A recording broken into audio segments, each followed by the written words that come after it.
ও মাম্মা, আজকে তো পিঠে পুজো, কি কি পিঠে করবে গো?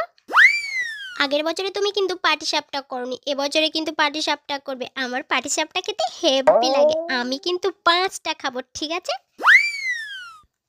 ও মা, কিছু বলছো না কেন? বলবে তো কি কি পিঠে করবে। এবছর কোনো পিঠে হবে না রে বাবু। কেন? তোর বাবা যে চিঠি লিখে আমাদের ছেড়ে চলে গেল, সেই থেকে একটা টাকাও পাঠায় না। আমি সংসার চালাবো কিভাবে তারই ঠিক নেই, পিঠে কিভাবে করব বল। সবাই তো পিঠে খাবে মা, আমি পিঠে খাবো না? আমার পিঠে খেতে খুব ইচ্ছে করছে মা। তুই পিঠে খাবি না? আচ্ছা ঠিক আছে, তুই বস, আমি ওই পাড়ার মোড়ল মশাইয়ের বাড়িতে কাজ করে দিলে ঠিক আমাকে দুটো পিঠে দেবে। আমি যাচ্ছি বাবু, হ্যাঁ তুই বস, আমি যাচ্ছি। মোড়ল মশাই ভালো লোক না মা, মা যেও না।